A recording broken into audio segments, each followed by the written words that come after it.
Medyo napawisan tayo 'no, tumakbo tayo pabalik. Okay guys, sorry ang late ko na humabol dito, sa ibang time zone ako, medyo 8-7 hours ang difference natin. Pero to be honest, maaga pa lang dito, 5 AM pa lang, nakita niyo na jogging time pa lang natin guys. Pinost na natin kanina, I was just jogging sa may Christchurch area and then moving around. Pinost natin kanina umaga na basically, uh, nananawagan po tayo sa ating, minamahal na Senado na 'wag naman sana guys, 'wag naman kayo maging protector, 'di ba? 'Wag naman kayo sana maging, ah, sanctuary ng mga pugante, 'di ba? Ang Senado po ay highest, chamber of the land. Ito yung pinaka-august legislative, chamber dapat natin. Dapat yung ating mga pinakamagagaling na mga statesmen, dapat yung ating mga pinakamagagaling na, mga future potential presidents, ating mga pinakamagagaling na, mga tao na may kinalaman sa lehislatura, sa batas ng ating bayan, sa governance. Yun po ang idea po natin ng Senado. Kaya nga ang taas ng po ang prestige, 'di ba? 'Pag sinasabi mong Senado, ang taas ng tingin, 'di ba? Senador, wow, grabe. Parang little president ka na rin, 'di ba? At sabi nga nila sa ating Senado, um, 24 republics dahil, bawat isang senador ay, parang may sariling republika, ay hari sa sariling, 'di ba, sariling kingdom kumbaga, 'di ba? Um, and yet guys, talaga nakikita natin yung deterioration ng ating Senado, over the years. Tremendous amount of deterioration dun sa kalidad ng mga tao, na nagiging senador. Nakita talaga natin, I think, yung huling medyo matino. Sige, bash niya all na yan, pero I'm happy to compare yung track record, in terms of competence, intelligence, in terms of hindi necessarily yung educational attainment gano'n, hindi ito elitista. Pero parang after nung nag-top na si Mar Rojas sa Senate race nung mid-2000s, 'di ba? Parang after that wala na, eh. Parang, bumukas na lahat ng ano, eh, floodgates, eh. You had Bong Revilla, after that, and then later on Cynthia Villar, and then later on guys, you had, Robin Hood Padilla, and then yung huling-huli dito ngayon si Bongo, na by the way, wala akong sinasabi. Tama yung sinabi ko na mahuhuli si Digong. Sinabi ko yan 6 months, parang mga around August, uh, yeah, around August, 2024. Sinabi natin na mukhang gagalaw na yung baso doon sa paghuli kay Tatay Digong. Pinagtawanan niyo ako. Eh, sorry, ako yung nakapunta sa The Hague, ako yung may connection.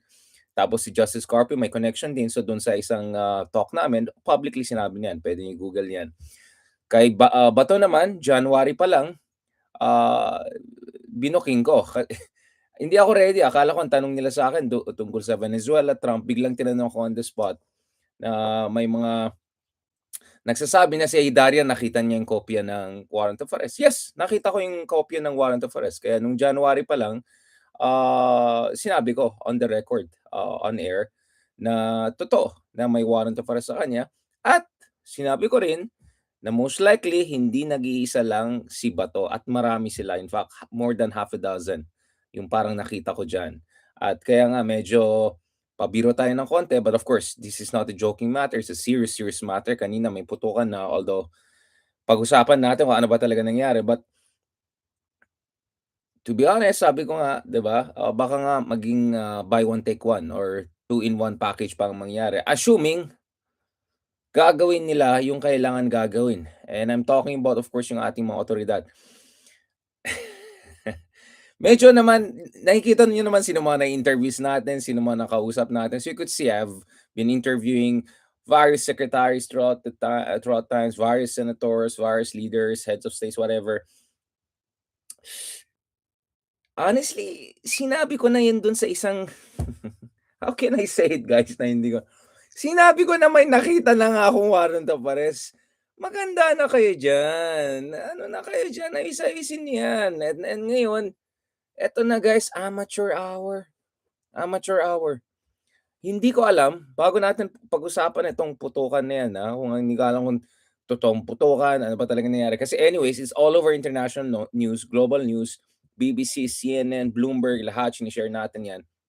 But ito guys, anyway, I transmitted to those who should know na may nakita ako na maghanda na kayo, 'di ba? Humanda kayo at saka maghanda na rin kayo. Humanda kayo kasi puwede mag-backlash din, tsaka maghanda na rin kayo. Dahil, and hindi ako ano, hindi ako worried na, "Oh, dahil sasabihin ko 'yan malalaman ni ba." May mga, syunga-syunga na nagsalita diyan, "Bakit si Darren ganito na gamitin yung utak niyo, kung ako nga hampas lupa, nakita ko yung warrant of arrest, alam ko may warrant of arrest. Ako nga nahampas lupa, alam ko na aarestuhin si Digong. Eh, malamang alam na ng mga si sino ba niloko natin dito, tayo-tayo na nga lang, 'di ba? Kaya ako sabi nung tinanong sa'kin, hindi ko dineny, yes, nakita ko merong warrant of arrest. Hindi ko siya I didn't advertise it at all of that nung first time ko nakita kasi last November pa 'yan, eh. Oh, at inamin din ng ICC na last November pa na 'yan. Oh, so sabi ko, kung alam ko simpleng tao, hampas lupa, lalong-lalo na alam nila Bato 'yan, kaya nga MIA si Bato. Ang tanong ngayon is, unang-una, bakit bumalik si Bato ngayon? That's number one question. Pangalawa, paano bumalik si Bato? Paano? Eh, ako na nga lang kung may warrant of arrest from ICC, may Interpol na 'yan for sure later on, 'di ba? Eh, kumbaga alam na ni Bato na huhulihin siya. So, paano siya nakauwi or bumalik sa kanyang trabaho, 'di ba? Tapos siya pa yung galit nung sinabi natin sa kanya, "Oh, bakit nandito ka? Bakit? Ako nga hinanap niya." Oh, 'di hindi, kumbaga bakit ka nagtago ta's ngayon ka nagpakita? Yun yung tanong, eh. Yun yung tanong ng media at saka kudos sa media. Alam ko may mga nag-react, "Oy, Darren, ba't gano'n?" Hindi, ang reaction ko lang dun sa media is, "Wag niyo naman parang si Bato lang in-interview, binibigyan niyo ng airtime all the time." Alam ko naman siyempre kailangan ng viewership, kailangan gano'n. You don't have to tell me. I do media, I do social media, I know that. Pero ako naman, sana binigyan niyo ng airtime yung ibang tao rin, yung mga otoridad, yung mga pamilya ng mga biktima, yung mga abogado, yung mga eksperto para ano, magkaroon tayo ng kalinawan, tsaka magkaroon tayo ng ano, klarifikasyon dun sa konteksto ng warrant of arrest. Bakit tayo mag-warrant of arrest? Of course, innocent until, presume innocent until proven guilty, 'di ba? Hindi naman tayo kabaliktaran ng yung ibang bansa kasi presume guilty kaagad, eh. Hindi, presume innocent tayo pero bago ka siyempre yung ICC hindi naman mag-ano yan, mag-warrant of arrest lang na basta-basta, eh. Matagal nilang pinag-aralan nito, eh. So, mataas yung quantum of evidence na kailangan nila bago sila mag-issue ng warrant of arrest kasi napaka-sensitive na issue na yan. At of course, yung mga major architects at co-perpetrators lang hinahabol nila. So, mga bigati na tao hinahabol nila. So, hindi mag-i-issue ng warrant of arrest ang ICC kung walang dahilan, kung walang basihan, kung walang hindi lang probable cause, eh, talagang ang taas ng probabilidad na may kalokohan na nangyari in terms of mass atrocities, 'di ba? So kung yun ang konteksto, ang hindi ko maintindihan, alam na nga ni Bato, tago siya ng tago, alam dapat ng mga otoridad, kami nga mga hampas-lupa alam namin may ano, paano ito nakapunta all the way sa Senado exactly when kailangan yung kanyang boto para magkaroon ng Senate coup para just as the Congress ay tine-transmit yung articles of impeachment sa Senado, ay biglang iba na yung liderato ng Senado. Ayan tayo, eh. At pangatlo guys, sabi ko maghihintay ako dito kasi meron tayong ano, eh, fog of war, fog of putukan, mist of putukan, whatever you wanna call it. Hanggang ngayon hindi natin alam exactly, totoong ano ba 'yan, putukan ba 'yan or ano lang 'yan or drama lang 'yan or seryoso 'yan. Kasi nung una talaga nag-worry ako guys, na-distress talaga ako. Alam naman ng mga tao guys, tayo po, parati naman mga giyera gano'n ang kino-cover natin. You have seen my analysis on Ukraine war, on Iran war, on so many conflicts. Trabaho po natin 'yan bilang isang defense specialist, international relations scholar, kaya nga isang dahilan nandito tayo sa Oxford among others. Isa 'yan sa mga dahilan guys na parati natin, talagang nakatutok tayo sa mga conflicts, mga gano'n. Pero honestly, nung nakita ko yung live footage kasi kanina dapat mag-live kaming Quadcom, eh, kami nila Kristan and Attorney Falsis and Mark gano'n. Hindi natuloy kasi nga may putukan na wala, tsaka parang napaka-insensitive naman na magko-commentary kami gano'n, eh. Baka nga, God forbid, may namatay or something, siyempre ayaw natin mangyari 'yan. Pero ako naman, nakakatakot nung nakita kong pictures, bakit may mga tao do'n na naka-ano, tapos general ba 'yan, sino ba 'yan, biglang pumupunta sa media sinasabi nung una mabait tapos sabi niya, "Oh, do'n na kayo, 'wag na kayo dito." Tapos biglang, "'Di ano na 'to, cordon off na 'yan." Ayan, tapos ano ba nangyari dito, ang gulo, what the heck, sino ba 'tong mga taong 'to? And then next thing you know, alam mo yung nagfa-flash sa kaisipan ko, yung nangyari sa Korea. Remember guys yung December ng was it December, 2024, 'di ba? Bago nga bumaksak si Assad, yung nangyari bumaksak din yung presidente ng South Korea, 'di ba? Sa South Korea nakita natin yung sumugod yung mga special forces nila, pumasok dun sa parliament kasi nga pina-impeach yung presidente, tapos yung presidente pinadala yung special forces, magulo, 'di ba? Parang bumalik sa akin yun, parang, "Oh my God." Siyempre, nakita ko nga sa Korea nga na napaka-developed country, napaka feisty dynamic democracy, nangyari yung gano'n na parang martial law, coup d'etat situation. Tapos yung presidente nila ngayon, nung time na yun, opposition leader, tumatakas, nagla-live feed. So sabi ko, "Shocks kung nangyari yan sa South Korea nung 2024 pa." At talagang, what makes us impervious to some crazy situation na God forbid, baka mamaya may putokan na talaga and everything gets out of control. Dahil yung huling nakita ko kahapon is yung mga yung mga ano, yung personnel, yung mga seguridad 'no, dun sa mga security personnel ng Senado, ay yung kanilang rhetoric ay, "Bahay natin 'to, tahanan natin ito, protektahan natin 'to." Tapos itong mga senador na hindi senador necessarily, itong mga senador lang, yung mga normal-normal lang, biglang sabi nila, "Ito ang sanctity ng so parang bunker mode na, nag-hunker down na, ito na, ready na tayo for ano." Tapos next thing I know, biglang may mga taong gano'n, tapos biglang may mga ano, naka-armored na, naka-special forces ng dating.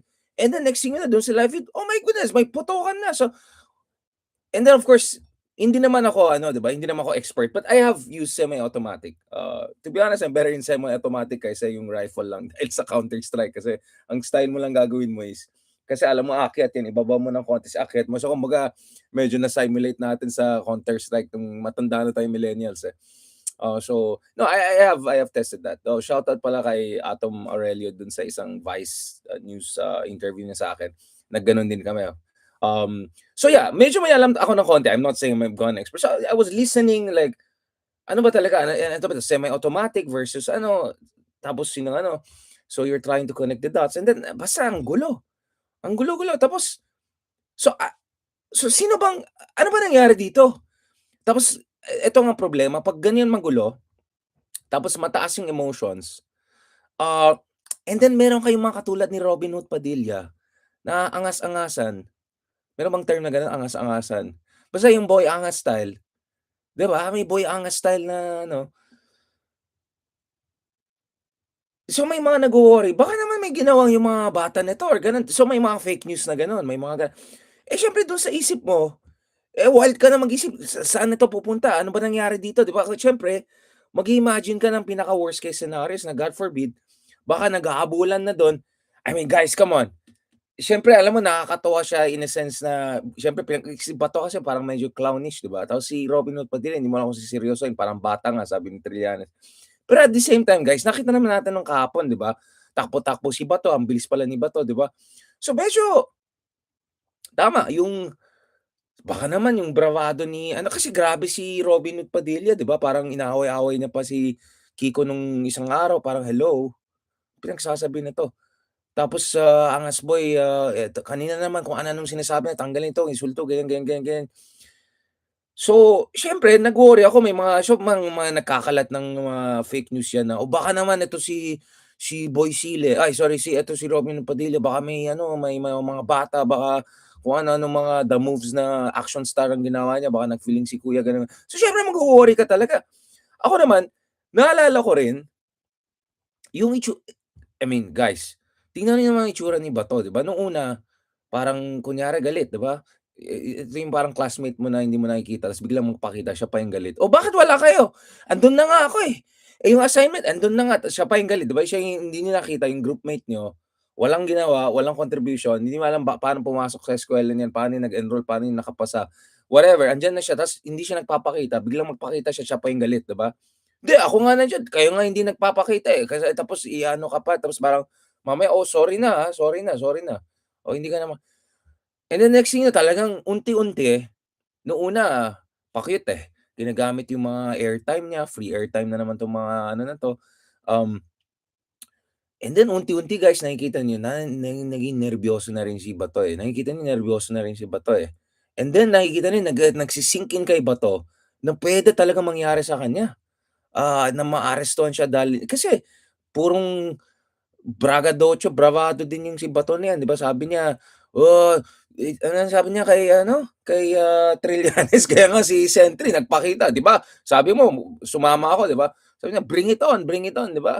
Gano'n siya nung isang taon, 'di ba? Tapos, ano siya, loves na daw niya si Tatay Digong, ganun. Pero I think 'no, habang na, oh my goodness, mukhang walang reprieve, walang Supreme Court na, ah, kumbaga ano, to the rescue, deus ex machina, walang, TRO, walang gano'n. Um, na, nakita mo nagwo-worry na si Bato. So siyempre, at the back of my mind, kino-connect ko lahat. Oh, eto si mainit ang ulo eto ni Robin Hood Padilla, eto si Bato nagpa-panic mode na. Tapos mukhang eto na, everything is coming together, 'di ba? Ayan, so sabi ko baka naman may nangyaring kalokohan. And then, so habang nangyari 'to, inisip ko pa rin, wait lang, paano pa rin pumunta ito sa Senado na hindi nahuhuli? And then lumalabas, binubuking ni Lacson at saka binuking ni Bato, 'di ba, na yung si Caldero King, Vanboy na rin, 'di ba? Ay sorry, si ano, si bagong Senate President, congratulations pala 'no, dun sa ating napakagaling na senador, na, hindi gano'n kagaling mag-explain ano na, medyo sumablay-sablay siya dun sa interview kay anyway, etong henyo na 'to, Caldero King, um, yung van pala daw niya ang ginamit. So ano yun, parang ang laki-laki ni Bato. Kaya tinago nila si Bato, nag-ano siya, 'di ba ang dami yung mga AI na ginawa ni 'pag si Bato iba itsura nagtatago, anong ginawa anyway. So, Vanman, oh, 'di ba, Vanboy, oo. So, okay, I mean, still that doesn't convince me na gano'n lang, ilagay mo lang sa van ni gano'n, diretso mo na, okey na 'yan. Come on, come on. And then, habang ang dami mga question mark na gano'n, eto pa guys, next thing you know, hindi pala kilala hindi pala kilala ng mga tao sa Senado, sino 'tong mga tao na naka-ano, naka-arm, hindi daw nila kilala, walang coordination. So ako sabi ko siguro ano lang 'yan, hanash lang nila 'yun, para lang i-delegitimize yung operation. And then it got even more weird. Mamaya pumunta na rin, oh, finally nagpakita yung PNP chief natin, shoutout naman diyan na hindi Torre. 'Pag si Torre 'yan ano lang, day one pa lang nandiyan na. Nagpakita ito at saka nagpakita si DLG Sec, si John Vic 'no. By the way, check out yung interview natin with John Vic earlier this year 'no. Anyway, lahat naman ng mga tao na 'to nakausap ko na, nakaano, so wala naman ano 'to, walang personalan dito. Lahat naman sila nakausap ko. I've met all of them, Digong, BBM, Lenny, the Mar, the John Vic, whatever. Okay, so 'pag ako nagsalita hindi katulad ng mga ibang ano, na ano lang, hindi ko naman sinasabi na maleta boys, 'di ba? Pero yung mga iba diyan, hindi nyo nga kilala 'tong mga 'to, hindi nyo nga alam, dami niyong saysay, dami niyong satsat. But anyway, ako, there's nothing personal. I'm just looking at the facts here. I'm just looking at, missing elements here, yung mga missing explanation, whatever. Next thing you know, okay, nagpakita sila John Wick and then nakikinig ako, hindi daw nila alam din sino 'tong mga taong 'to. And then meron din yung mga ano, mga ex-military people at saka ex-member of Congress at saka yung mga Magdalo folks, aside from Sentry, biglang nagpo-post sila na parang yung mga iba daw na member of armed forces na gano'n na ano, siguraduhin nila yung loyalty nila nasaan, sa batas, 'di ba, sa ating saligang batas, gano'n, gano'n. So, biglang kinakabahan, what the heck is going on here? So, dumating ito si John Vic and all, may press conference, stress na stress yung mukha at, ang ang hinahanap ko is clarification. So, pati siya, hindi siya gano'n ka-clear at first. Ano yung circumstances, although dun sa live na pinanood ko sa TV5, parang may konting idea about, like yung potential circumstances nito or mukhang, please correct me if I'm wrong 'no, mukhang wala naman fatalities or anything like that, thank God, 'di ba? Tayo naman guys, kahit anong kulay natin, kahit anong preference natin, lahat tayo guys, ayaw natin ng karahasan. Walang kakuwenta-kuwenta yung karahasan. Speaking of karahasan, grabe naman ba't yung kotse ni ano, tari ng kotse ni Vico, saan Porsche ba yan, Porsche, German, Porsche. Um, So, parang dini-deny din na may alam din nila dini-deny nila sino 'tong mga 'to. And then, next thing you know, pati si BBM, may post si BBM, ito, ito sorry nag-ano, off na, eh. Ito si BBM. Magandang gabi po mga minamahal kong kababayan. Ako'y nais magbigay ng isang statement tungkol sa mga pangyayari sa Senado ngayong gabing ito. Yung 2 oras kalahati ko na minomonitor ang sitwasyon. At nung una kong nabalitaan na naputukan, ay ang una kong tinawagan ay si Sec. John Vic Remulla ng DILG. At tinanong ko, magpa-report ka sa mga pulis na nandun na kung may nangyari, kung meron silang ginawa. At tapos ang sunod na tawag ko naman ay sa NBI. At tinanong ko sa mga NBI at kay Director Matibag, kayo ba ay pumasok sa Senado? Sabi niya, wala kang instruction. Ang sabi sa akin, wala kang instruction, sir. Kaya ba't namin gagawin yun? Kaya masasabi ko sa ating mga kababayan, yung nakikita po ninyo na naka-uniforme sa loob, sa mga sa news, ang mga naka-uniforme doon, 2 klase. Yung PNP, police, na naka-duty sa Senado. Nandun sila para bantayan ng Senado, para mag-crowd control, para mag-secure ang Senado. Yung isa pang may hawak na naka-uniforme ay yung Marines, may Marine Detachment na nandun talaga sa Senado, tiga dun sila. Ang pagtrabaho nila is secure ang Senado at magbigay ng yung nakikita ninyong honor guard. Yan lang ang sundalo o pulis na nasa loob, tiga doon ang nandun. Yung isa pang nakita ninyong grupo na kasibilyan, at may hawak ng mga mahaba, mga usayon, yun naman sa Sergeant at Arms ng Senado. So lahat ng nakikita ninyong naka-uniforme o naka-armado ay nandun, ay tiga doon. Nandun sila talaga, doon sila nag-duty. At isa pa ay nais kong maibida sa inyong lahat, wala pong instruction kahit na kanino na hulihin si Senator Bato. At ang nangyari, ang NBI, sinabihan ko nung lumabas yung resolution ng Supreme Court, mga 4:00 yung kaninang hapon, ay sinabi ko, umalis na kayo dyan. Nag-comply naman sila. Kaya nung kausap ko si Director Matibag, sabi niya walang NBI doon, nandito lahat kami sa opisina. At ayun po, ay dahil kong mapaalam na sa lahat ng ating mga kababayan, itong pangyayari na ito, ay tayo maging kalma lang po.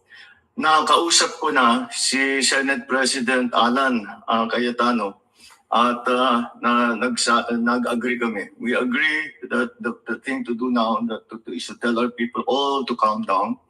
And we will get to the bottom of this. Alamin natin kung sino ang gumawa nitong gulo na ito. Ito ba ay talagang nagka-enkwentro lang o ito ba ay may kasama sa mga distab o nagsusimula ng gulo? Kailangan po natin malaman yan. Kaya mag-iimbestiga sabay ang Senado at saka ang PNP tungkol dito. Masasabi ko lang at para hindi po mag-alala ang taong bayan, hindi po gobyerno ang gumawa nito.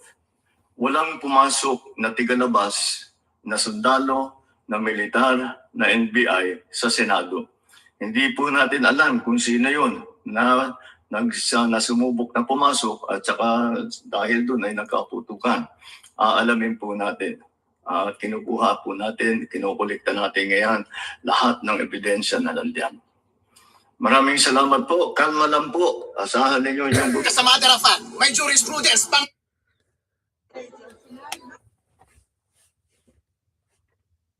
Wait lang, so wait lang, medyo parang mas magulo. So, we have no idea sinong nagpuputukan dyan. May sariling mundo. May pumapasok na hindi natin alam. May mga may nangyayaring konsyerto na hindi natin alam. May ano ba? May film shooting ba na hindi natin alam? May action star, may Hollywood. So we can account for all of the armed people, but we cannot account for what happened that led to yung putukan ng mga Pangalawa, bakit parang ang concern ngayon is kawawa naman si Bato. Kawawa naman na stress sila Bato.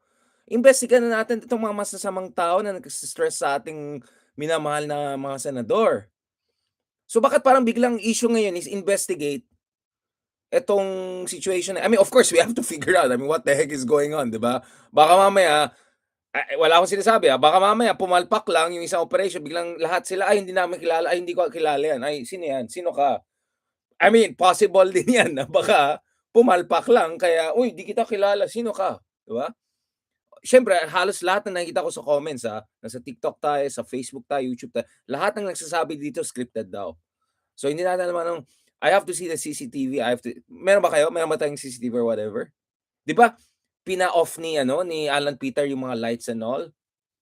'Di ba pina-off nila yung mga lights and all? May CCTV ba? So kasi nung una kasi ayoko rin maniwala na si Bato yung tumatakbo and all, ang bilis-bilis until nakita ko yung legit na CCTV na shinare ng international media. Sabi ko, "Oh, okay, legit pala." Pero so, ganito kasi ang problema. Balikan ko yung si BBM, Ang problema kasi natin ganito yung liderato Ano ng ibig sabihin nun sa Tagalog? ganito ang mga liderato natin sa Senate ngayon. Kaya nga, sino bang point of credibility ngayon? Yan na yung susunod. Yan na yung gagawin mo. Oo. Immediate yung agad-agad. Huli na lamang po, forthwith. What does that mean to you? Agad-agad. Agad-agad. Kung ano ibig sabihin nun sa Tagalog, isa na eh. Yan na yung susunod. Yan na yung gagawin mo. Oo. Immediate yung agad-agad. Huli na lamang po, forthwith. What does that mean to you? Agad-agad. Agad-agad. Kung ano ibig sabihin nun sa Yun na nga, forthwith na nga lang, hindi hindi consistent yung sagot eh.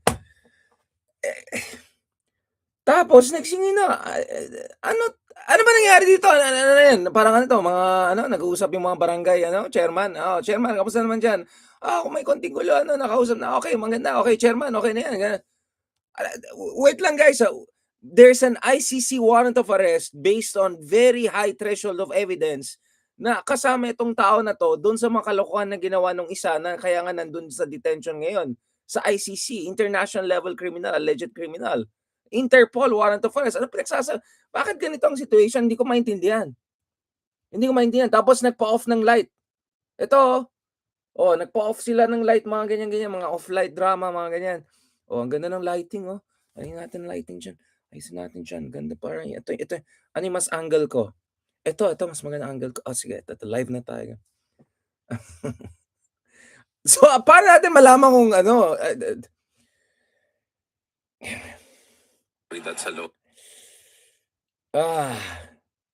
So ngayon, nung nagsalita si BBM, parang ang problema pa natin, kawawa naman, na-stress naman tong senator na to na nagpoprotekta ng pugante. Kawawa naman tong pugante na to. Ano naman natin, how dare you stress our pugante? Diba? Tapos ngayon, ang rhetoric, secured na po siya.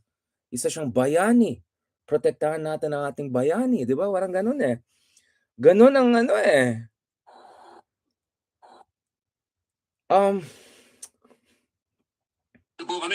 Tapos ang interesting yung timing, biglang sa gitna ng lahat at may suspicion na yung isa baka mahuli din, biglang may survey na number 2 at more than 30% gusto nila si Bongbong. I don't know, I don't know, man. Guys, parang ang gulo. Ang klaro lang sa akin, nakakahiya yung nangyari ngayon, nakakahiya. At hanggang ngayon, so sino tong mga to? Kasi sabi nung isa, di ba, mag-aaresto sila. So sino tong mga to? Marines ba sila? Police? Sila ba involved? Hindi ko alam kasi biglang next thing may putokan na. So who are these guys? Sino yung mga yon? Sino yung kuya kanina yung sabi niya akyat sila mag-arrest sila. Sino ba siya? Sorry guys, ang gulo eh.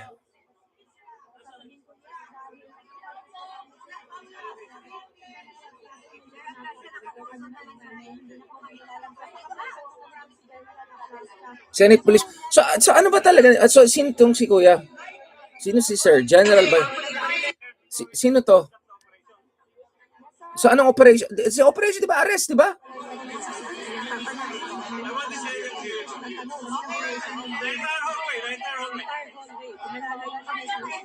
Kasi after this, biglang doon na narinig eh.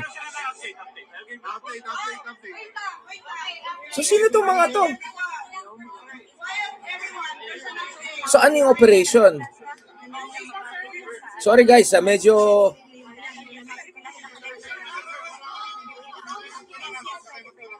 Usapan natin after the update. After the update, please clear the area, okay? Oh, bakit clear yung area kung... Number one, I want to inform all of you that Secretary of Congress and the Sergeant at Arms of Congress has just arrived with the articles of impeachment. Sana walang mangyaring gulo dito. Kaya we are maintaining peace and Aha, order. so it's the articles of impeachment. That's why yun lang po protect. ang update namin. Pero Kasi kanina may sinabi siya, arestuhin eh. Sergeant at Arms, saka Secretary General ng Congress natin, i-escortan po namin paakyat sa ating Secretary Dong Mendoza. But you said you were arresting someone. Oh, yun nga yung sinasabi ko eh. Pa-arrest na wala arrest.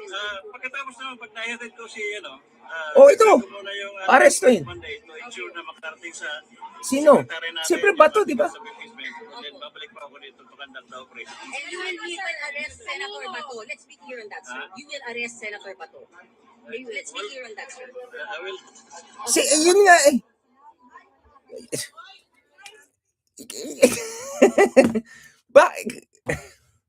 Guys, come on. Di ba parang in-imply, mag-arrest na sila eh. And then next thing you know, may puto ka. So I don't know, like, what's going on here? What's going on? Tapos mamaya, off yung light, tapos ganun. Next thing you know, sama-sama, smiley. Ay, tayo guys, ayan tayo. Hindi ko maintindihan. Ang gulo na to. Ang gulo na to. Who is in charge? If dinidisown ng, or sinasabi ni President na wala kami alam dyan, how do you have a situation na biglang may mga nagsasariling dyan? Di ba? Parang kunya may shooting kayo, may nagsasariling script yung mga iba dyan. Hindi ko sinasabi na script na. Sinasabi ko lang, who is in charge? Kasi right after yung putokan, in-interview naman yung si Secretary, di ba? Yung Secretary, ano yung pangalan? O basta yun, di ba? Yung naka-blue ganun. Sabi niya, well, hindi kami nagko-coordinate, hindi ka namin kilala itong mga to. So who's in charge? Paano nangyari yan?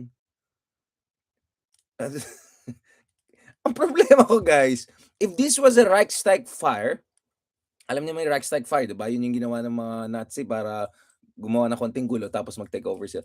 Or kung ito ay false flag operation, sabihin natin, para hindi masyadong Nazi. Ang gulo nito. This is like, what the heck? It doesn't make sense. Even if scripted to, it doesn't make sense. If it's scripted, it doesn't make sense. If it's not scripted, it's a mess. So either way, nakakahiya to. Ang point ko naman, ay yung mga demonyong mga pro-EJK na mga walang yan, nag-react pa doon. Hindi tayo darating sa ganyan situation kung nag-cooperate sana to begin with. Di ba? Kung cooperate sana. Eh, mga adik-adik na DDS na pro-EJK dyan, yung umanda kayo dyan. Sige lang. Panon ni Digong, hindi nga kayo malmay. Ayusin yan. This is embarrassing, exactly. Either it's an embarrassingly badly scripted drama, which is not funny, kasi nakakatakot, kinabahan tayong lahat eh. Parang what the heck, putukan sa Senado natin. Even if warning shot lang yun daw in the air, kasi I was looking at least yung preliminary take ni Sec. John Wick. So even if, what the heck, sa loob ng Senado natin may putukan, what the heck, ano to? Banana Republic? Ano to? Failed state? Nasaan na ba tayo? Nasa gitna ng civil war? What the heck? Next thing you know, sinugot pa yung kotse ni Senator Soto. So ano yan? So yung 5 na nagsabi na susugurin na ite-threaten nila. Kahapon na nga, nagtatapon ng kung ano-anong tinatapon-tapon nila dyan sa harap ng Senado, nang gugulo, nagwawala yung mga yan. Walang ya. Kayo pang galit. Kaya nga, inisyon ng warrant of arrest kasi may credible evidence na involved ito sa daming libo-libo na pinatay. Tapos kayo pang biktima ngayon, parang kawawa effect pa kayo dyan. Kaya ako nagwala, kaya sabi ko yung media, ingat naman tayo. Pero ako, in fairness, sabi ko nga, kudos din sa mga media friends natin, whether si Karen, si Mel, yung mga kapuso natin, mga kapamilya natin, at saka of course yung mga kapatid ko ngayon sa TV5 lahat. Thank you. You asked very good questions when Bato was there, 'di ba? Pero nevertheless, parang ang dami niyang airtime. Dami ng airtime, lahat ng mga range ng emotions na niya, nakita natin, the whole Bato School of Arts and Drama, nakita na natin. In the meantime, explain natin sa taong bayan bakit hindi puwede na hindi tayo mag-cooperate sa Interpol at ICC. Ano ba tayo, Banana Republic? At saka bakit nga binigyan? 'Di ba? Nakaldero tayo, eh. Ano tayo, nakaldero na naman tayo.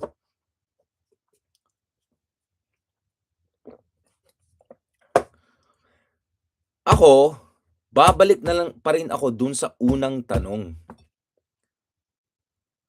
Kung mga hampas lupang katulad ka alam namin na may warrant of arrest, kung si Bato nga most likely alam niya exactly, exactly.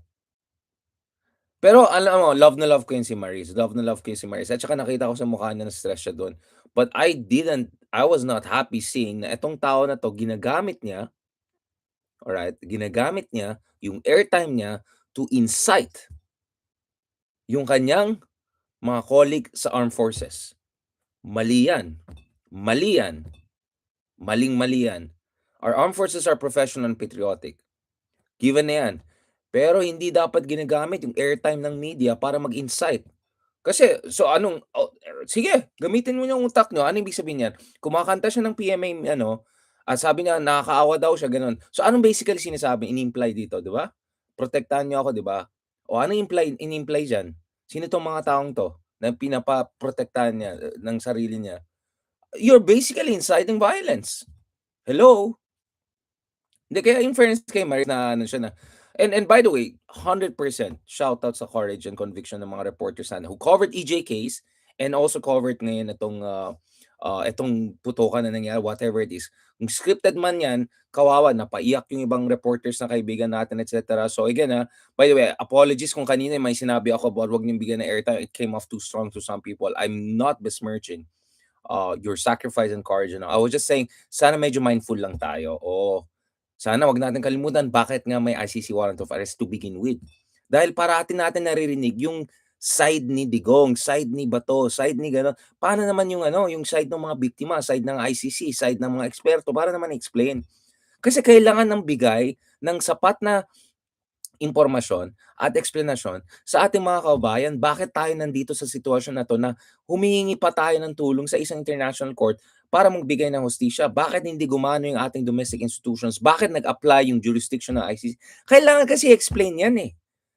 Kailangan na-explain yan. Of course, maraming explanation na nakailan million views na tayo with Attorney Conti and all. Yes, but I did that on my YouTube channel na sino ba naman ako, Hampas Lupa. Habang in the meantime, ito si Bato, si Digong, yung mga kanya they get millions and millions of views every day on mainstream media. Wag na hindi na kailangan pag-usapan pa yung mga yung mga mani-mani gallery at saka yung mga vlogger diyan. So, hindi balance 'yan. Kaya nga hindi naintindihan yung ibang kaibigan natin bakit tayo nandito. Kasi klarong-klaro dun sa supporters ni Bato at saka supporters ng mga DDS. Manggugulo tayo, magwawala tayo, takutin natin tumatawag niyong huliin si Bato. Nahuli na si tatay, wala na. Ayaw natin na dumagdag yung Cartoon Network. Okay, sila, klaro yung kanilang battle cry. Pero paano ng kabila? And by the way, I'm not even going to the Sara impeachment issue because let's be honest, yun yung ugat ng krisis ngayon. Right? Yung krisis ngayon, ang ugat dyan is impunity or concern with basically, sa tingin nila, kailangan nila protektahan si Sara Duterte. Kaya nga nagkaroon. Kasi the timing, my goodness, di ba? Hindi naman kailangan na henyo tayo eh. Hindi naman ganun kahenyo din itong mga senador na pinag-usapan natin. So, hindi ito usapan ng rocket science or di ba? Yung mga advanced algorithmic, hindi. Hindi tayo agent-based modeling. Hindi. We're not. Obvious, guys, na nangyaring timing niya it says, coincidence yan. And then why would Bato risk himself all the way? Bato would only risk himself. He already knew na delikado siya, kaya nga hindi siya nagpakita all this time. Siya yung pinakamaraming absences, di ba? Not that he's missed that much, as if naman may positive contribution siya, but he went there to show loyalty to Dutertes. Hindi ko na ano yung si Tatay Digo, at least ito yung anak niya na delikado ngayon, protektahan natin. Kaya pumunta. Pangalawa, may assurance siya ng safety. Na makapunta siya all the way sa Senate and he'll be protected. Diba? Who are you? Uy! Sino ka? Tarong sino ka, Dan? Ha? Ano ka lang eh. TDS troll ka lang eh. Tatawa ako sa mga yan. Mga amateur na yan. Kasagsagan na nga ng Digong and all of that. Nag-troll niya ako ng mga veterano dyan. Wala tayong pake. Tapos itong mga low life na mga ano na to. Bago-baguhan, nagmamagaling. Ito guys so klarong-klaro na may assurance si Bato na he will be safely how should I put it, delivered all the way sa Senado. Diba? How did that happen? Yun ang kailangan i-investigate ni BBM. Anong pinagsasabi ni BBM? BBM call for investigation. How did Bato even get there? Safely and seamlessly. Doon sa loob na lang naghabulan. Pero paano siya nakarating all the way? Yun ang investigate nyo. November pa yung warrant of arrest. Ako nga ang paslupa, nung January ko pa lang, pinublic ko yan. But hindi ko na masyadong pinag-usapan kasi mamaya sasabihin naman mga syunga dyan, si Adarian, alam na ni Bato rin yan. Alam ng lahat yan. Everyone that matters, and even yung mga hindi nagmamatter katulad ko, we knew about it. So, the question is, paano nakapunta si Bato? Pangalawa, legit ba na bibigyan ng sanctuary ng isang pugante? Kaya nga mahalaga din yung clarification ng Department of Justice natin na actually pwedeng huliin si Bato and i-hand over sa Interpol based on domestic law. So yun ang interpretation ng DOJ at interpretation ng maraming magagaling na abogado. Hindi ito yung mga Duterte School of Law, yung mga ganun. Ito yung mga pasang-awa lang kung saan-saan lang. Ayoko maging but let's be honest, we're not talking about really the legal luminaries here, to be frank about it. But anyway, yung mga Mickey Mouse lawyers and all aside, going back to these guys, klarong-klaro din, pwede siyang huliin sa Senado. His parliamentary immunity is not gonna cover mga ganito, mga mass atrocities, mga ganun. So, gamitin niyo lang utak nyo, guys, okay? So for every Mickey Mouse lawyer they want to bring out, there are 10 legal luminaries who will coach you, all right, through the legal process and issues here. At klarong-klaro naman yung ruling ng Supreme Court natin, Korte Suprema natin, panahon pa ni Digong, na kahit lumabas tayo sa ICC, may residual jurisdiction pa rin ng ICC dun sa mga krimen na nangyari nung panahon na kasama pa rin tayo sa Rome Statute na basically yung ating legal vehicle to be part of the ICC mechanism, di ba? So, at yun din nabas yan. In fact, Bato is part of the same, basically, portfolio as Digong, to put it in a very brutal way, di ba? So, ang kailangan investigate dito, how did Bato come easily there? At legal ba na binigyan ng protection and all? Kasi yun nga bakit ka gagamit ng van nung pwede maging next president na alam mo bibigyan ng protection, pero bakit ka bibigyan ng protection? Siyempre may foreknowledge na kailangan bibigyan ng protection kasi may kaso, may warrant of arrest. Yun sa akin, kailangan investigate yun. What the heck is going on there? But this goes to me, guys. For me, dito, tama dito ko, TNT, Double T, Torre and Trillanes. Si Trillanes na nga, hindi naman secretary, wala naman position ngayon, di ba? Si Sunny, nandiyan na kagad. By the way, message ko nga si Sunny, wait lang. Interviewin ko yan si Senator Trillanes. Naalala ko bigla nasan yung phone ko sa charge ako. Hindi, kailangan natin interviewin si Sentry Kasi, galit na galit yan si Sentry din. Paano nakalusot ito si Ronald? Si Ronald, hindi Ronald ng Liamas natin na Tom Ron. Si Sentry nandyan na, ready na nga Tapos dito guys, come on.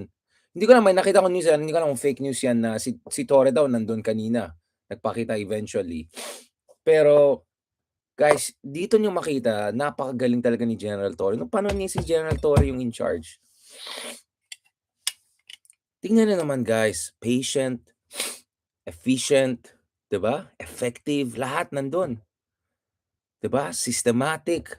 Engineering kasi ang utak na, nagmapo ito, nag-aaral ng mabuti 'to, matalino 'tong taong 'to si General Torre. Nakaka-miss talaga si General Torre. Kaya ito kay BBM, di ko alam yung ano niya. Bakit mo kasi ilan na nga lang yung I really have to be ano yun yung mga DDS na yan? Ano yun yan? Umalis na kayo dito. Umalis na kayo dito. Umalis na kayo. Akala ng mga DDS troll na yan, matatroll. May troll army na tayo dito. Organic, hindi maleta, hindi mane. Okay? Alam mo guys, kung nandyan si General Torres, smooth operation na to, tapos ng laban. Di pa nakapasok sa Senado, nahuli na yung huli ka, kalbo, di ba? Yamat na ito. Ay. Si Trillanes, ready to go. November pa, ready to go. Si Torre, proven na yan, leadership niya. Guys, thank God walang nangyaring casualties, but you could imagine, scripted, not scripted, whatever, this could get out of control. This could have gotten out of control. Pwedeng kung saan mapunta. But at the very least, guys, nakakahiya na ganin yung mga global headlines sa atin. Ito na nga, daming EJK nangyari sa failure ng institution natin. Hindi na hold accountable si Digong. Pangalawa, nasa warrant of arrest ng ICC, nakapasok pa ng Senado. Pangatlo, hindi mahuli-huli, nagputukan pa. Nakakaya, tatlong nakakaya. And now, let's go to the next part of the discussion. Malamang, hindi sana nangyari lahat to kung yung ibang kaibigan natin hindi masyadong atat na protektahan si Sara Duterte. Now, biglang ibang init ng hangin ng kaibigan natin, iba na ang biglang utak nila, iba yung algorithm nila, iba na yung, hindi, forthwith, ibig sabihin, agad-agad. Pero alam naman natin, guys, hindi naman kailangan mag-ingenyo eh. Ang ibig sabihin niyan, magkakaroon siguro ng trial na forthwith. Ang tanong lang, Mickey Mouse ba yan? Mickey Mouse trial ba yan? Or legit na trial ba yan? Dahil yung team ng kabila, basically yung prosecution team, yung congressional legal team na ipapadala para i-prosecute yung case na yan, napakabigatin. Diyan si Dean Chel Jokno, inaugural dean ng LaSalle School of Law, anak ng dating Senator Jokno, isa sa mga pinakamatatalino mga legal minds sa ating bansa. 'Di ba? Ang dami lang magagaling diyan sa team na yan, 'di ba? So yung ready na yung supposed lower house. Ang tanong is yung upper house, agad-agad na Mickey Mouse or agad-agad na legit na trial? At ilalabas na ba yung mga questionable transactions, etc. What I'm just saying, eto guys, so kung yung last year, under Boy Kilay, worst Senate ever, ano bang worst sa worst? Worst test? Worst test? Nakakahiya. And I'm telling you guys, 100% obstruction of justice, providing sanctuary to a fugitive, right? As I said, guys, if we don't comply with ICC, Interpol, mga ganon, mamaya, pag humingi tayo ng tulong sa international community, tulungan tayo dun sa mga drug lord na gusto natin huliin. Tulungan tayo sa West Philippine Sea dahil binubuli tayo labag sa international law.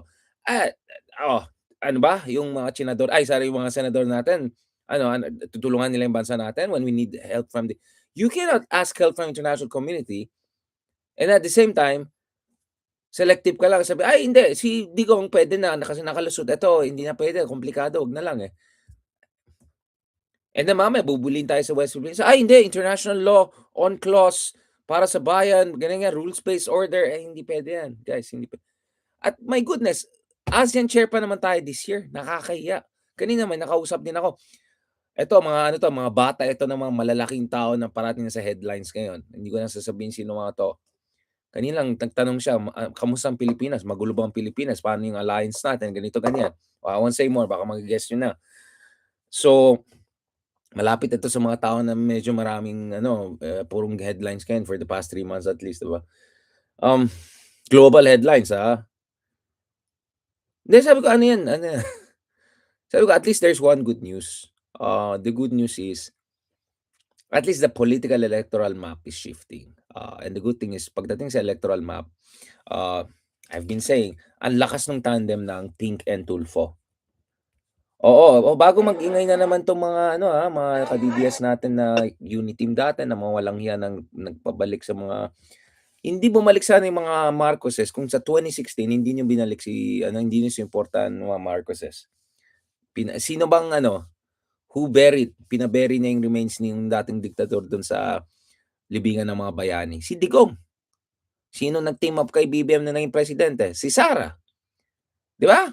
Kayo mga walang yan nagpabalik sa mga Marcoses, so huwag kayong maganda ngayon, Okay, ayusin yan, At kung gusto niyo yung mga Tulfo ngayon, huwag natin kalimutan aliado rin yan dati. Panahon ni Digong, umangat-angat ang mga Tulfo sa politika, 'di ba? So huwag kayong magmalinis diyan, 'di ba? Sabi nga ni Digong, isyatap, 'di ba? Isyatap. Wala hindi, ito.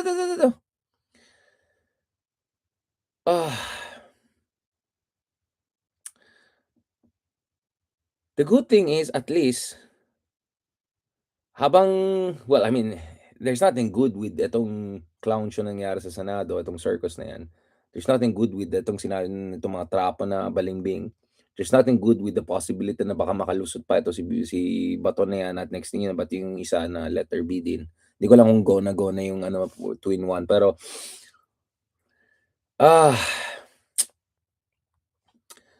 the good news is at least yung taong bayan, ating mga kaibigan, ating mga minamahal, medyo namumulat na rin. So at least we're seeing some movement here. And by the way, hindi lang tama yung sinabi ko na may warrant of arrest kay Bato months earlier. Hindi lang tama yung sinabi natin may hulin si Digong months before nahuli siya. 2024 ko pa lang sinabi together with Justice Carpio.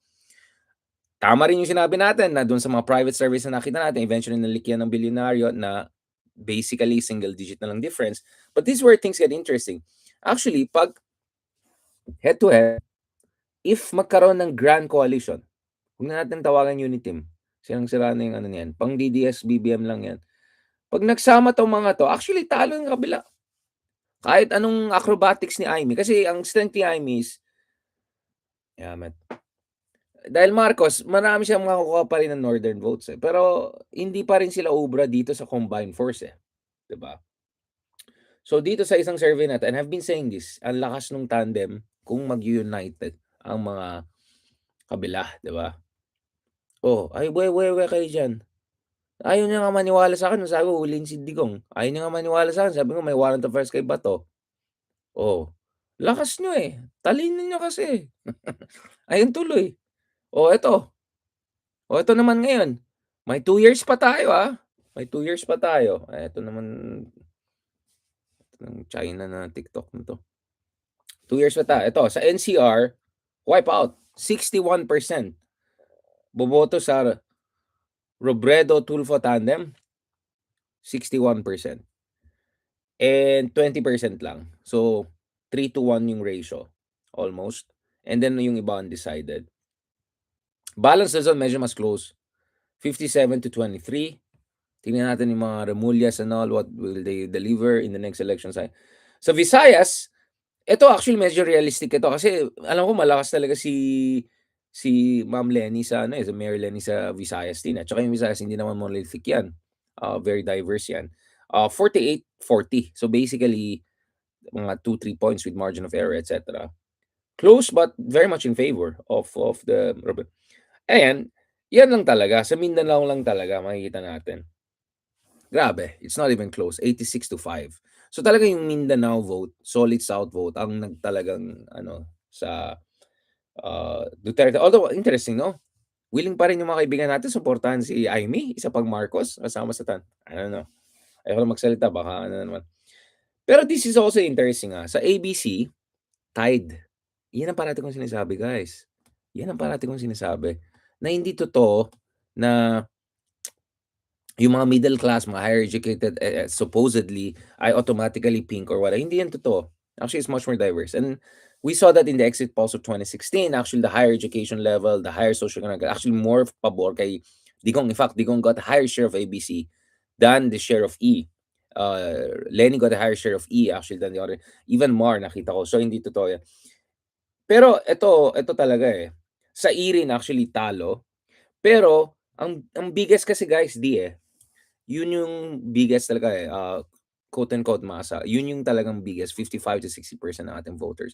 At dito lamang talaga. And feeling ko yung Tulfo factor is very, very strong here. Very, very strong here. So, very worried ako sa Senate. Very worried ako about lack of accountability. Very worried ako about credibility ng aking institution. Very worried ako sa perception ng ating bansa, national branding na. I'm doing my best, guys. I'm going all around the world. I'm doing all sorts of different research. I'm doing all sorts of writing. I'm doing all sorts of... Para naman, yeah, indeed, reactionary middle class. Meron tayong sections, not entire, but sections of middle class natin. Kasi may mga dilawan diyan na, hindi totoo yan. Marami sa atin mga ano. I'm doing my best here, but at the same time, yun nga, it's a hit and miss talaga eh. Hit and miss talaga ito. 50-50 tayo. Talaga nasa, medyo may pagka-cliffhanger na naman yung politika natin. But at least, there is some movement there. We cannot control what's happening inside the Senate, but we can put pressure on the Senate. We cannot change yung boto ng ating mga kababayan in the previous electoral cycles. We cannot change the past, but we can change the future.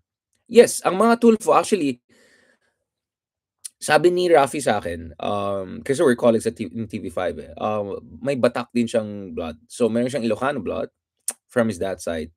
I think may Japanese blood din from mom's side. And then, of course, may Zamboanga connection. Baka marunong sila ng Chabacano. I haven't heard them speak Chabacano or Ilocano, but who knows, right?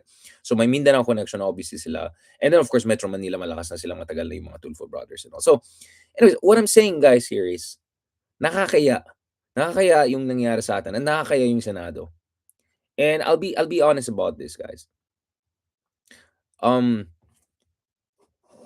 In theory, I think we have to discuss, baka naman kailangan talaga natin na bumalik sa unicameral parliamentary system. Maybe we can have a House of Lords style, para UK social style, but yung totoong may legislative power. I'm talking about contemporary Britain, not yung traditional one. Actually, yung House of Lords ay mas malakas. At pumunta kayo sa parliament nila dito sa UK, actually mas social yung House of Lords. Ang ganda-ganda. But anyway, kaya nga House of Commons. But yung isa, yeah, I mean, the Senate was supposed to be a check on potential populist parochialism of the Congress. And yet what we're seeing is the reversal of the role kung saan parang mas mature yung Kongreso. Kahit pa iba-iba yung mga leadership recently, mas malapit sa ligang batas at saka international rules-based order yung positioning ng Congress at least. Now, that doesn't mean na walang, alam niya natin na, pero ilang senador din yung di ba? Baka maubusan din yung isang block eh. 3 senador diyan, pwede mahuli ng ombudsman. Sana, tapos yung dalawa yan, ICC. Anyway,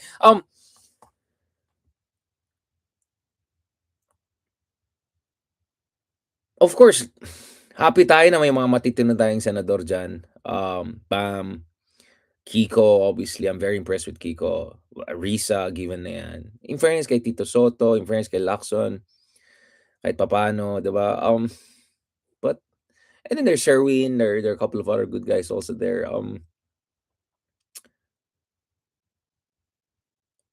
But may pagka-bitoy na eh. May pagka-bubble gang na. May pagka-bubble gang na yung Senado natin, let's be honest. And I just don't see it getting better. Chelran, I mean, Heidi Mendoza, ang daming mga galing na tumakbo. They got a lot of votes, kahit walang resources, kahit hindi trapo, kahit wala. But nevertheless, ang worry ko dito is tuloy-tuloy itong bubble gangization ng Senado. I don't see this going away, guys eh. Feeling ko lalala ito eh, over the years. Although, hope ko naman, dahil andun yung mga Robin Hood types, baka dadami yung matatalo na mga ganyan types. Katulad nakita natin sa 2025. And yeah, tingnan naman yung mga ibang nanalo rin 2025. Diba? Alam niyo na sino mga kailangan ba natin pangalanan, diba? So, medyo bubble gang eh. Ang laki-laki ng powers ng Senate. Ang laki-laki ng prestige ng Senate. May bago pa silang magandang building dyan sa BGC, although but yan, medyo controversial. Nakakataas kilay yung gap between what the Senate represents what the Senate should be, our expectation of yung mga senador, and yung parang ano, yung in-order mo sa Shopee Temu at saka yung dumating, ang layo, masyadong malayo. And by the way, baka naman maano tayo, complain nga kaya nga nawala na-ban ako ng hindi ko alam, akala ko mga DDS ang nag-ano sa'kin, pero parang yung Temu pa yung nag-complain kasi sabi ko Temu warfare. O we just crossed the 1 hour line. Um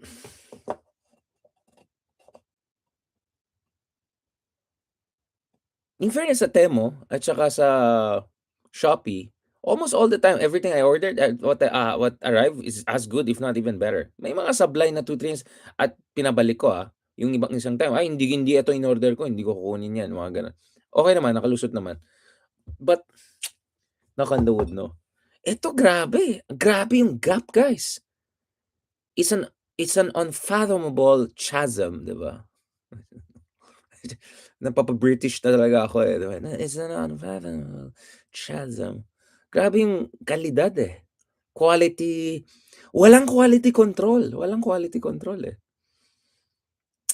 Talagang it's just clown show, it's again, yes, there's Bam, there's Risa, Kiko, but ilang tatlo lang sila, 'di ba? And then there's some basta nung si Bong Revilla nag-number 1 sa Senate, alam ko na, sabi ko wala na, tawanan.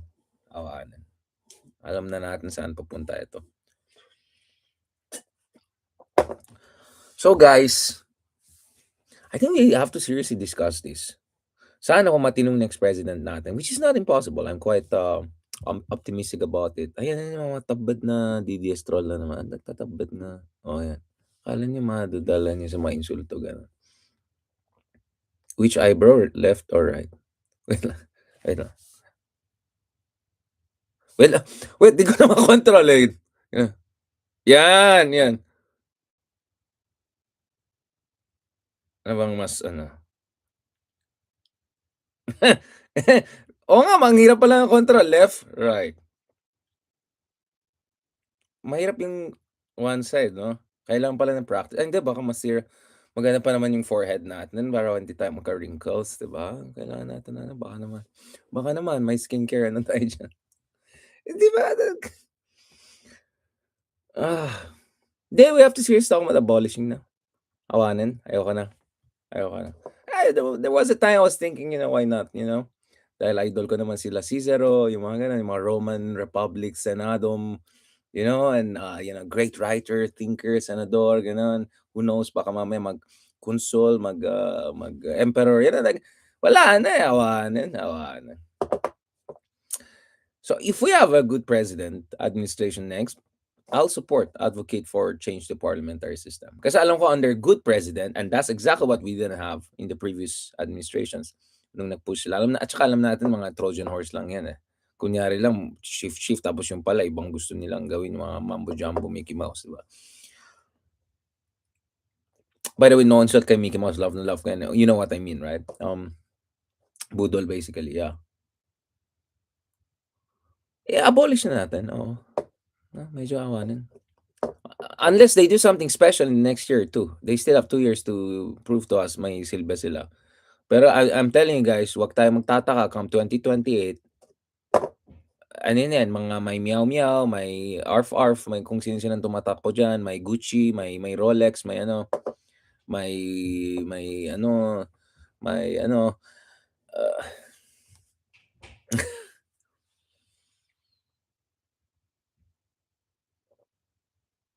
so we have to have a serious discussion about that.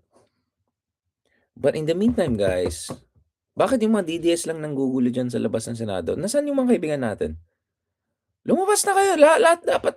Kung andyan lang ako, andyan na ako kagad. Kaso medyo ngayon nakakatakot na, naging violent na. Pero I'm sorry, I don't think na kayo lang, Anyways, no, I mean, people power, massive rally. Ay, na-conscious ako na walang wrinkle dapat.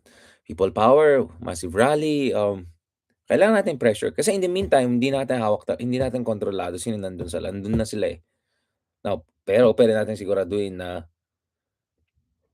they won't be the worst version of their already bad selves. So, damage control. And in the meantime, hold the line to provide an opportunity na sana matino naman yung mga susunod natin administrasyon and all. Ako, I'm very optimistic na ang laki ng chance ng a Lenny-like candidate for 2028. But I'm not as optimistic dun sa Senate race. No, I'm not. I'm also not very optimistic dun sa mga ibang LGU level ganun. So I won't be surprised in a good scenario actually. Mananalo yung isang good president, even potential vice president, a couple of good senators, a couple of good mayors, but still. So we have to have some serious discussion, guys, about constitutional change. Bukas ako dyan. Pero hindi yung mga katulad ng mga DDS na alam naman natin. Tsaka yung iba naman nagfi-feeling na expert. Yung isa pa, parang ano, angkor ba yan? Angkor ng Money Gallery, tapos freelancer daw, mga ganang palusot. As if naman may kukuha sa kanila ng mga legit na media. Hanggang DDS vlogger lang mga yan. Sorry guys, I don't wanna be mean and all, pero bastos kasi itong mga 'to, eh, babastos nila, agbabastos na mga yan. Ilang taon silang bastos, worse than bastos. They advocated, for EJK, they advocated for dictatorship, they advocated for basically yung iba parang medyo may pagka-traidor na sa West Philippines, gano'n. Kaya wala akong respect sa mga taong yan, zero. Basically clowns, right? Grifters. Alam niyo yung grifter, 'di ba? Medyo parang budol times scammer times oportunista times balimbing times medyo walang talent, 'di ba? Like, lahat yan kasama yan. Hindi naman yung mga iba diyan na biglang nagpa-vlogger na biglang nagmamani-mani. As if naman, yeah, charlatan is one nice way of putting it, but grifter nga. Yung mga grifter na 'to, alam naman nila they would have never made it dun sa mga legit na institutions and all of that. Kaya dinaan na lang sa troll farm, yung iba nagmamaleta, yung iba nag-aano, Hero to Zero, kung ano-ano. Kaya ako wala akong respect, eh. Like, what's the point of being nice? Sinisira nila yung bansa natin, sinisira nila yung mga institution natin, ang babastos pa nila. Tapos gusto makipag-debate sa'kin, hello. Professional debater kami nila back in ano naman pro, but we were competitive debaters kami nila Jez, Attorney Jez. We were come on, seriously, you wanna debate with us? Not to mention Oxford Union din ako ngayon, but anyways, point ko is this is not a time to be nice. This is time to be organized, mobilized. Ito yung time na talaga call it out. Push natin, guys, what we have to push for. Yes, at taas ng respeto ko dun sa kapatid ni Leandro. Di ba hindi na bumalik sa Pilipinas and binuking niya yung pagkatrapo ng ano. Basahin yung op-ed niya. I think sa Rappler na publish siya. But before I close again, let me say dun sa aking mga colleagues in media, mabuhay po kayo. Especially mga reporters and mga others who have been extremely courageous and all. Again, I hope makikita ng tao sana ako galing when I talked about yung airtime. Bigyan natin sana yung airtime din yung mga pamilya ng mga biktima. The reason na very invested tayo dito is I met the families of the victims. I met sister ng isang na biktima na pinakita pa nga sa NBC sa isang American parang mas marami ako nakitang international documentary about drug workers. But anyway, maraming news, no? Pero yung proper documentary gano'n, yung mga pelikula ukol sa EJ case ngayon lang lumalabas yung iba, eh. But so I met yung isang kapatid, I met a mom, I met another mom doon sa Hague naman, in Manila, in Brussels, in The Hague. Ang dami ko na-meet na not enough, absolutely not enough, but I've met at least a couple of mga nanay, mga kapatid ng mga na EJK. And hindi talaga tama yung nangyari, guys. Hindi talaga tama. At kung naniniwala yung mga ka-DDS na tama yung nangyari, ito na yung chance nyo, pakita nyo. May may pera naman kayo pang abogado, di ba? Si Harry Roque na naman abogado kay Bato. Tsaka ito, kay Bato, ito ng chance mo. Tulungan mo si Tatay Digong, samahan mo si Tatay Digong. At kung wala ka naman ginawang mali, sabi mo, di ba, wala kang dapat ikakatakot sa batas, give a testimony, clear yourselves. At least ito, hindi Mickey Mouse na korte. Legit yung court na yan. Kaya nga hindi ubra yung mga DDS lawyers, eh. No offense. Kaya kumuha sila international lawyer, pero hindi rin ubra. But anyway, wala, hindi naman magician ng lawyers, eh. They can just do so much, lalo na kung grabe yung ebidensya, di ba? But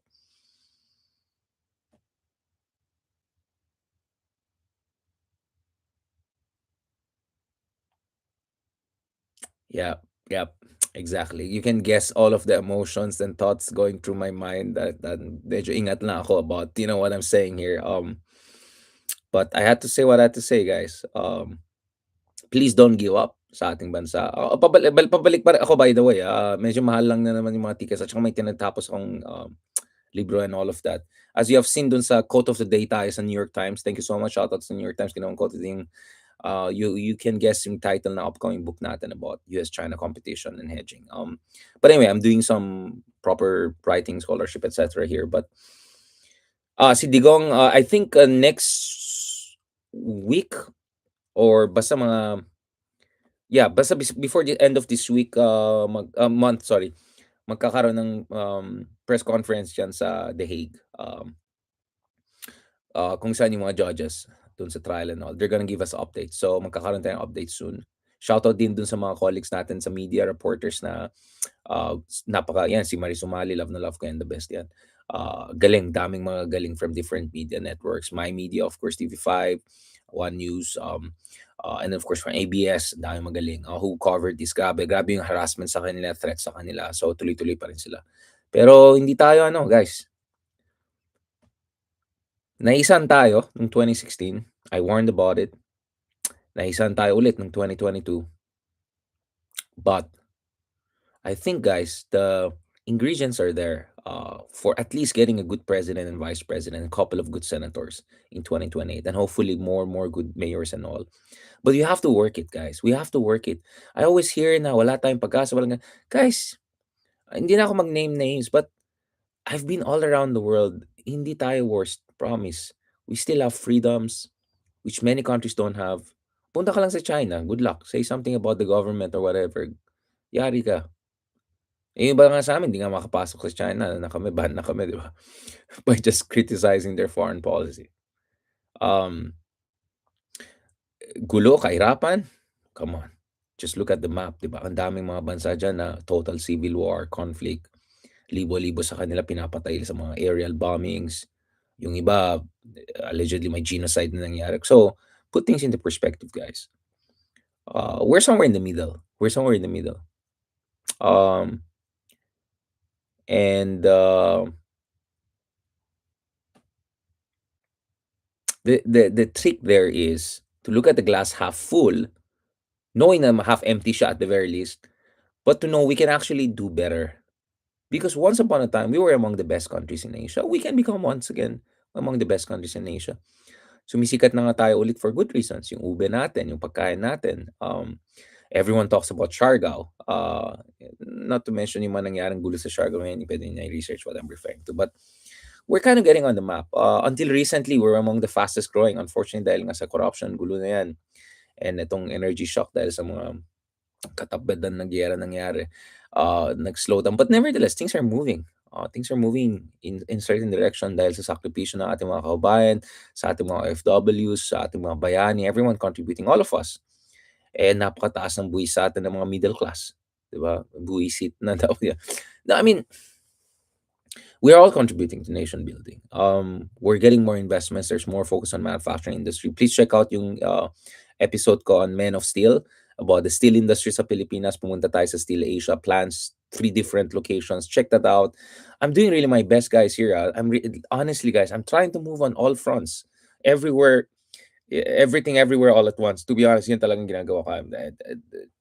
Of course, isang tao lang ako, limitado lang resources ko and time ko and energy, but I'm really doing my best. Kasi nga nakikita ko naman kahit papaano, guys, gumagalaw naman yung baso, di ba? Yun lang. Kapit lang. But fight. We have to fight. Parang marathon to, guys. Hindi ka naman maging magaling na marathon fighter kung ano ka lang hanggang first eye, tapos ayoko na. Hindi naman pwedeng ganun, guys. Dapat tuloy-tuloy yan. Ako, I saw Vietnam 10 years ago compared ngayon. Grabe yung boom ng Vietnam in 10 years. But Vietnam 15, 20 years ago, super poor, backward. Cambodia, I look forward to returning to Cambodia soon. India, a country I've been visiting for quite some time. Grabe yung boom nila. Umangat-angat din sila, di ba? I was in Ethiopia, in Africa, the other month. I was in Brazil. Grabe! Lahat yan, kahit papaano, against all odds, umangat-angat sila, di ba? So, yun nga, guys, which mahirap talaga siya pero ano yan, okey naman parang hugot na yan, 'di ba? But it's worth it, 'di ba? Parang it's worth it. It's worth it. Iba pa rin, I mean, I've been all around the world. Iba pa rin nandun ka sa sarili mong bayan. Iba pa rin yung sarap magmahal ang mga kababayan, mga Pinoy, 'di ba? Iba-iba yung ano natin, 'di ba? Ingat na. Okey na, tama na, tama na, tama na. Anyways, guys, sa totoo lang parang therapy din yan, na kasi naiinis talaga ako, naiinis talaga ako sa kapalpakan na yan talaga. Alam mo mamamatay tayo sa incompetence. Kaya sana mag-step up naman yung mga kaibigan natin diyan. BBM, BBM, BBM, okey? May mga 2 taon ka pa, isa-isahin natin 'to. And, sana matino ng leaders na makuha natin next. Otherwise, there is a very big chance, guys, again, don't underestimate the bad people, yung mga team kasamaan. They will snatch victory out of the jaws of defeat, 'di ba? The same way na kaya rin mag-snatch ng defeat from the jaws of victory. So, etong Bato situation ngayon is very tricky. And this one could actually be an inflection point na maka-momentum. Kasi if they get away with protecting Bato, next thing you know, baka yung isa rin, kahit go na yung, yung warrant of arrest, hindi pa rin go. Next thing you know, yung trial ni Sara, either ano na naman nila yan, or i-Mickey Mouse trial nila. And then if they get away with that, baka next thing you know, magano yan, Ingat tayo dyan. Ingat tayo dyan, guys. This could actually, hindi given yan. That's one thing about politics. It's a complex system. So kung nag-aaral kayo ng physics, complex systems, alam nyo, hindi linear yan. May mga emergent behavior, emergent dynamics, patterns. Hindi na, mamaya na tayo mag-lecture sa, actually I'm thinking of doing, yun nga, kasi I feel bad, and dahil mga experts na mga galing sa Oxford, I have to do a proper one-on-one. But having said that, by the way, on May, later this month, we're hoping to interview also the almost Prime Minister of Thailand, si Pita, about their own journey. Kasi very inspiring journey sa Thailand. Yung youth party nila, they have hundreds of parliamentarians throughout the years elected. Parati sila pinapatanggal. Si Pita was supposed to be Prime Minister of Thailand. He's just a few years, like I think 5 years older than me. He was supposed to be Prime Minister. Anyway, nasa Harvard Kennedy School siya. So, dito sa Oxford and Harvard, we have some collaboration and all. Anyway, so we're hoping to having, kasi grabbing sa Thailand. Meron silang king na crazy, meron silang military nag-intervene, pero tuloy-tuloy pa rin yung laban nila. Kasi nga mahal nila yung bansa nila. Tignan mo yung Thailand, kahit ang gulo and everything, it's a beautiful country. Thailand is a beautiful country. I love it. It's a beautiful country. But Philippines is a beautiful country. Diba? Kaya go lang tayo, guys. And yes, maybe we have to seriously talk about it kasi I don't see it getting better. Yung grabe yung katrapo. Bubble gangization na yung nangyari sa Senado natin. So maybe we have to also abolish it at some point. Sayang naman yung natin, diba? Pero yung bagong building ng Senate, sayang, no? Parang, Anyway, thank you so much. God bless and talk to you soon. Maraming salamat, guys. So thank you. Alam ko